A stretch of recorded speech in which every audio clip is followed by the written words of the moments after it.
கூடுதலாக 3ஆம் இடத்திற்குடைய குரு பகவான் 9ல், 9ஆம் இடத்திற்குடைய புத பகவான் 3ஆம் இடம். இந்த வருடத்தினுடைய ஆரம்பம்.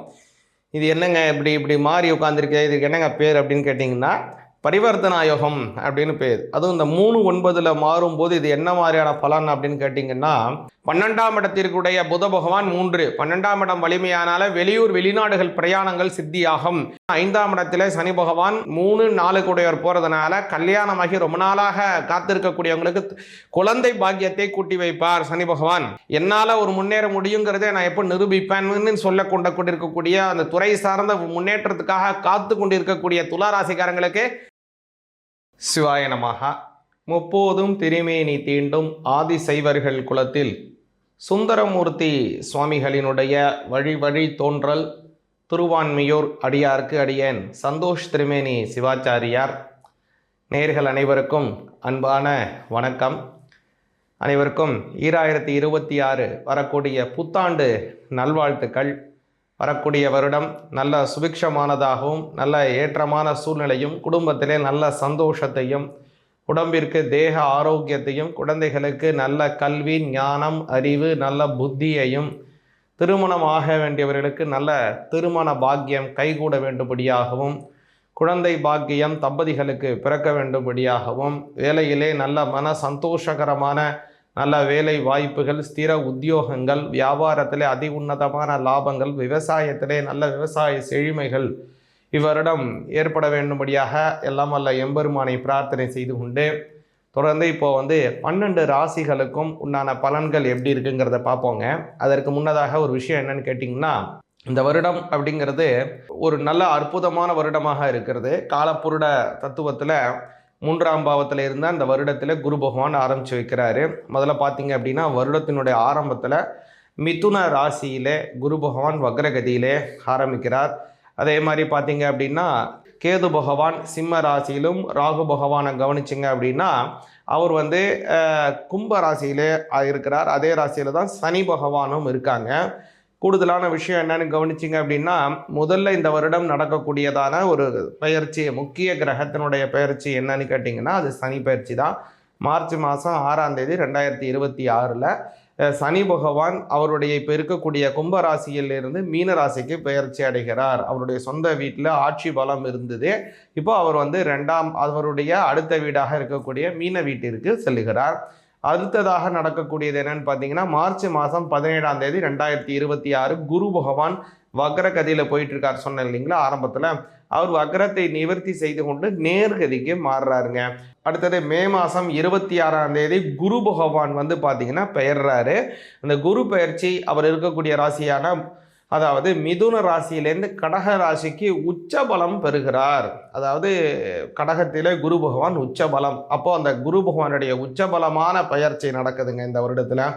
அடுத்தது கவனிச்சிங்கன்னா குரு பகவான் அதிசாரம் வேற வாங்குறாரு. அது எப்போன்னு கவனிச்சிங்க அப்படின்னா அக்டோபர் மாதம் 20ஆம் தேதி 2026 குரு பகவான் அதிசாரமாக, அதாவது அதிசாரம் அப்படின்னா என்னன்னு கேட்டிங்கன்னா ஒரு ராசியில் இருக்கும்போதே அடுத்த ராசிக்கு பெயர்ச்சி அடைவது போல ஒரு தோற்றத்தை கொடுப்பது, அதற்கு அதிசாரம் அப்படின்னு பேர். பொதுவாகவே ராஜ கிரகங்கள் நேர்கதியில போகும், தாரா கிரகங்கள் பின்கதியிலே போகும். தாரா கிரகமாக இருக்கக்கூடிய 5 கிரகங்கள் அதிசாரம், சாரம், வக்ரம், அதிவக்ரம், மந்தம், மந்தச்சாரம் அப்படின்னு நிறைய விதமான பிளானட்டரி பொசிஷன்லாம் அவங்க போவாங்க. ரொம்ப ஸ்பீடாக போவாங்க, இல்லை ரொம்ப ஸ்லோவாக போவாங்க, திடீர்னு பின்னோக்கி போவாங்க. அதன் பிறகு ஒரே இடத்துல நிற்கிற மாதிரியே மந்தமாக நின்று கொண்டு இருப்பாங்க. இதுமாரி நிறையா அதனுடைய பிளானட்டரி பொசிஷன் அவங்களுக்குலாம் இருக்குங்க மற்ற அந்த தாரா கிரகங்களுக்கு.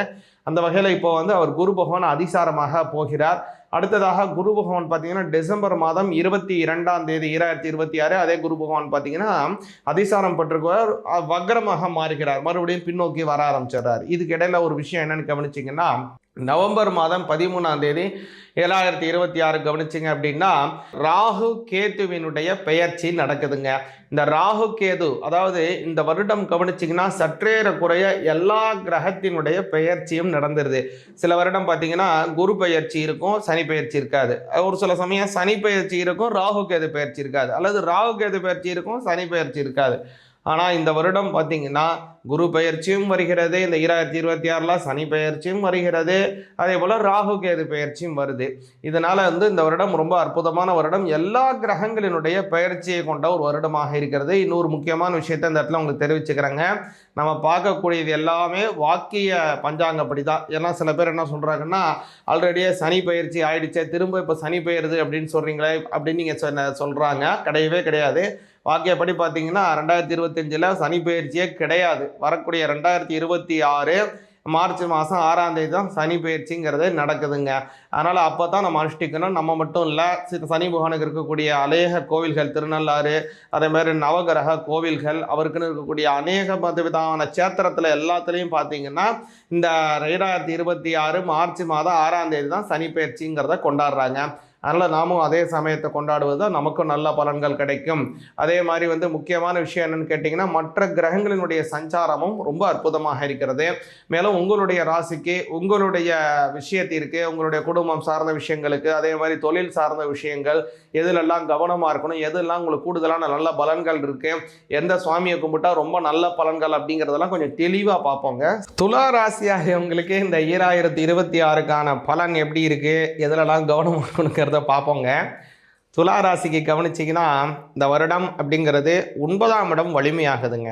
கூடுதலாக 3ஆம் இடத்திற்குடைய குரு பகவான் 9ஆம் இடத்திற்குடைய புத பகவான் 3ஆம் இடம் இந்த வருடத்தினுடைய ஆரம்பம். இது என்னங்க இப்படி மாறி உட்காந்துருக்கு, இதுக்கு என்னங்க பேர் அப்படின்னு கேட்டிங்கன்னா பரிவர்த்தனா யோகம் அப்படின்னு பேர். அதுவும் இந்த 3-9 மாறும்போது இது என்ன மாதிரியான பலன் அப்படின்னு கேட்டிங்கன்னா, சகோதரர்கள் மூலமாக ஒரு பெரிய நன்மைகள் கிடைக்கும்.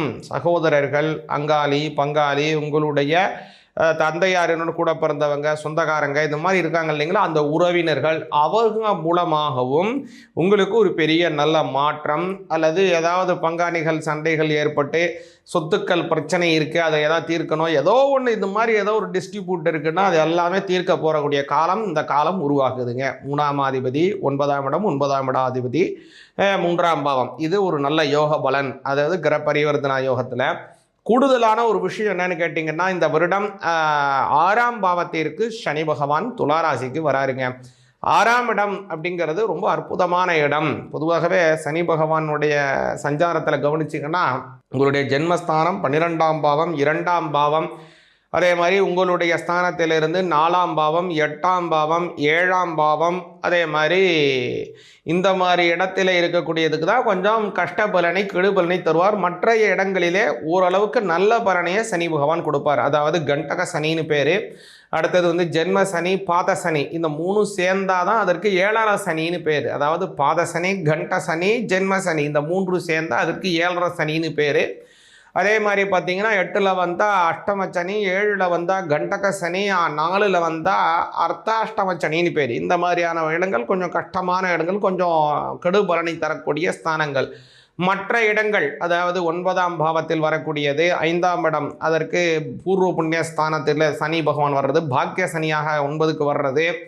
அதே மாதிரி 10ஆம் இடம் ஜீவன சனின்னு பேர், லாப சனின்னு 11க்கு வரக்கூடியது. இதெல்லாம் ஓரளவுக்கு நல்ல பலனை தான் கொடுப்பார். அந்த வகையில் 6ஆம் இடங்கிறது ஓரளவுக்கு நியூட்ரலான ஸ்தானம் அப்படின்னே சொல்லலாம். அதில் சனி பகவான் வராருங்க.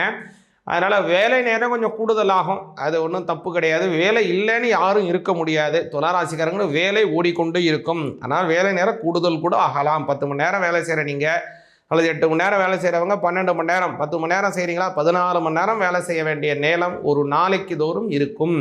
வேலை நேரம் மாறுதேன்னு கவலையே படாதீங்க. அந்த அளவுக்கு சம்பளத்தை நிச்சயமாக உயர்த்தி வைத்து விடுவார். நீங்கள் நினைத்து பார்க்க முடியாத அளவுக்கு வளர்ச்சி பொருளாதாரத்தில் ஏற்பட போகுது. துளாராசிக்கு அமோக பலன்கள். 7ஆம் அதிபதியாக இருக்கக்கூடிய செவ்வாய் பகவான் 3, அவருடைய சஞ்சாரம் மிக மிக அற்புதமாக இருக்கிறதுக்கு, திருமணம் ஆக வேண்டியவர்களுக்கு திருமண பாக்கியத்தை கூட்டி வைக்கிறார். அதே மாதிரி 5ஆம் அதிபதி சனி பகவான் 6ஆம் பாவத்திற்கு சஞ்சாரம் செய்ய போகிறார். எப்போன்னு கேட்டிங்கன்னா மார்ச் மாதம் 6ஆம் தேதி. அப்போ தான் சனி பயிற்சி. பல தடவை சொன்னேன், அதை மறுபடியும் சொல்கிறேன். எதற்காக சொல்கிறேன்னா, 5ஆம் இடத்துல சனி பகவான் 3-4 கூடையவர் போகிறதுனால கல்யாணமாகி ரொம்ப நாளாக காத்திருக்கக்கூடியவங்களுக்கு குழந்தை பாக்கியத்தை கூட்டி வைப்பார் சனி பகவான். கூடுதலான நல்ல விஷயம் என்னன்னா, 12ஆம் இடத்திற்குடைய புத பகவான் 3, 12ஆம் இடம் வலிமையானால வெளியூர் வெளிநாடுகள் பிரயாணங்கள் சித்தியாகும். அதனால் ரொம்ப நாளாக வெளிநாடு போன ஆசைப்படுறீங்களா, கண்டிப்பாக வெளிநாடு போகக்கூடிய ஒரு யோக பலன். அதே மாதிரி ஒரு வாய்ப்புகளை உருவாக்கக்கூடிய பலன் இருக்குங்க. ஏன்னா அந்த காலத்தில் பார்த்தீங்க அப்படின்னா 11ஆம் இடம் வலிமையாகுது. அந்த சூரிய பகவான் அவருடைய சஞ்சாரம் மிக மிக அற்புதமாக இருக்கிறது. குரு பகவானும் அவருக்கு இணக்கமாக அவருடைய பார்வைக்குள்ள இந்த வருடத்தினுடைய ஆரம்பத்தில் இருக்கிறதுனால குரு பார்வை பூர்ணமாக கிடைக்கிறது சூரிய பகவானுக்கு. அதனால அபிலாசைகள் பூர்த்தியாகும். உங்களுடைய கனவுகள் நிறைவேற போகுது. ரொம்ப நாளாக எதுக்காவது காத்துக்கிட்டு இருக்கீங்க, எனக்கு ஒரு வாய்ப்பு கிடைக்கணும், எனக்கு எல்லாருக்கும் வாய்ப்பு கிடைச்சிட்டு இருக்கு, எனக்கு எப்போ கிடைக்குது, எனக்கு பின்னாடி இருந்தவங்களுக்கெல்லாம் வாய்ப்புக்காக உள்ளவங்களுக்குலாம் வாய்ப்பு கிடைச்சி முன்னேறிட்டு இருக்காங்க, எனக்கு ஒரு வாய்ப்பு கிடைக்காதா, என்னால் ஒரு முன்னேற முடியுங்கிறத நான் எப்போ நிரூபிப்பேன்னு சொல்ல கொண்டிருக்கக்கூடிய அந்த துறை சார்ந்த முன்னேற்றத்துக்காக காத்து கொண்டிருக்கக்கூடிய துலா ராசிக்காரங்களுக்கு நிச்சயமாக இவ்வருடம் பெரிய சாதனை படைக்கக்கூடிய பல நல்ல விஷயங்கள் கிடைக்க போது. சாதனையை சும்மா பண்ண முடியாது, சோதனையின் கொம்பை முறித்தால் தான் சாதனை. அதனால் சும்மா கிடைச்சிடாது, பொங்க சோறுன்னு சொல்லுவாங்க, அது மாதிரி சாதாரணமாக கிடைக்கிறது கிடையாது. பல ஹார்ட் ஒர்க் நீங்கள் பண்ண போகிறீங்க. பல நல்ல விஷயங்கள் நடக்கக்கூடிய அற்புதமான வருடமாக இருக்கிறது. துலா ராசிக்காரங்களுக்கு முக்கியமாக குலதெய்வ வழிபாடு மிக மிக முக்கியம். அதே மாதிரி பௌர்ணமி தினத்தில் பெண் தெய்வத்தை வழிபாடு பண்ணுங்க. பெண் தெய்வம் மகாலட்சுமி ஸ்வரூபம், மாரியம்மன் ஸ்வரூபம், காளியம்மன், அது மாதிரி கிராம தேவதை ஸ்வரூபம் புடாரி அம்மன், திரௌபதி அம்மன், இது மாதிரி இருக்கக்கூடிய கிராம தேவதைகள், மகா பார்வதி அன்னை சுரூபமாக இருக்கக்கூடிய அம்பாள், இந்த மாதிரி தெய்வத்தை பௌர்ணமி வழிபாடு சொன்னங்க. வாழ்க்கையில் நல்ல முன்னேற்றம் இந்த 2026 அற்புதமாக அமையும். அதனால் இந்த மாதிரி சொன்னக்கூடியதான் இந்த வழிபாடுகளை செஞ்சு வாங்க. ரொம்ப நல்ல பலன், உங்களுடைய பலன் உண்டு.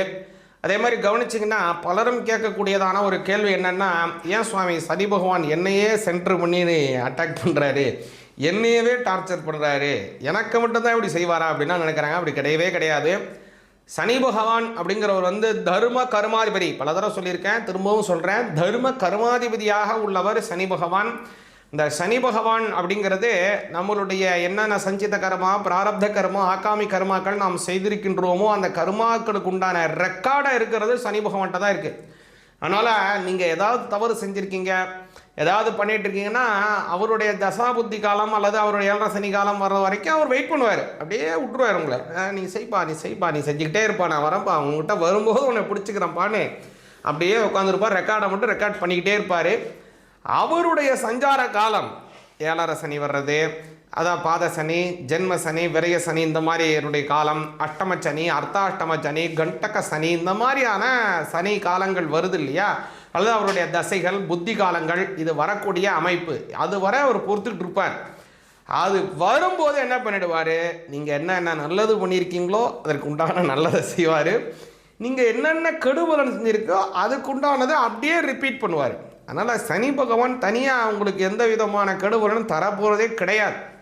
அவர் என்ன உங்கள் பக்கத்து வீட்டுக்காரரால், ஏற்ற வீட்டுக்காரரால், அது மாமனா, மச்சானா, அங்காளியா, பங்காளியா, உங்களையே அவர் இது பண்ணுறதுக்கு. அதனால் அவர் நீங்கள் செஞ்ச பாவ புண்ணிய ரெக்கார்டு அவர்கிட்ட இருக்குது. நீங்கள் என்ன செய்கிறீங்களோ அதையே ரிட்டர்ன் அடிக்கிறார் உங்களுக்கு. வேறு ஒன்றுமே அவர் கிடையாது. அதனால் அதாவது ஞானசம்பந்தர் இதில் சொல்கிறது போல், ஆசரே நல்ல நல்ல அவை நல்ல நல்ல அடியார் அவருக்கு மிகவே. அதாவது சிவன் அடியார்களாக இருக்கக்கூடியவங்க முறைப்படி அவங்களுடைய தீட்சை பெற்று ஒரு நல்ல கர்மாக்களை எல்லாம் வைத்துக்கொண்டு நல்ல ஒரு சத் புருஷர்களாக வாழக்கூடிய அடியார்கள் ஆகியவங்களுக்கு அது ஏதோ ஒன்று, சிவபக்தனா சிவபக்தன், விஷ்ணு பக்தனா விஷ்ணு பக்தன், எந்த தெய்வத்தை வழிபாடு பண்ணுறாங்களோ அந்த தெய்வ இதிலே முறைப்படி இருக்கிறவங்களுக்கு இந்த நவக்கிரகங்களும் நன்மையே செய்யுன்றாங்க. அதனால தான் ஞாயிறு, திங்கள், செவ்வாய், புதன், வியாழன், வெள்ளி, சனி, பாம்பு இரண்டும் உடனே ஆசிரு நல்ல நல்ல அவை நல்ல நல்ல அடியார் அவருக்கு மிகவே அப்படின்னு ஞானசம்பந்தர் கோளறு பதிகத்தில் பாடுறாரு. அது மாதிரி நம்மளும் இறைவனை வழிபாடு செஞ்சு வந்தோம்னா அந்த நவக்கிரகங்கள் நமக்கு நன்மையே தரும், பூர்ணமான வெற்றிகள் கிடைக்கும் அப்படிங்கிறத அந்த இடத்துல சொல்லிக்கொண்டு இந்த 2026 உங்களுக்கும் உங்கள் குடும்பத்தாருக்கும் நல்ல சுபிக்ஷத்தையும் நல்ல ஏற்றமான சூழ்நிலைகளையும் வழங்க வேண்டும்படியாக பிரார்த்தனை செய்கிறேன். சிவாய நமஹ.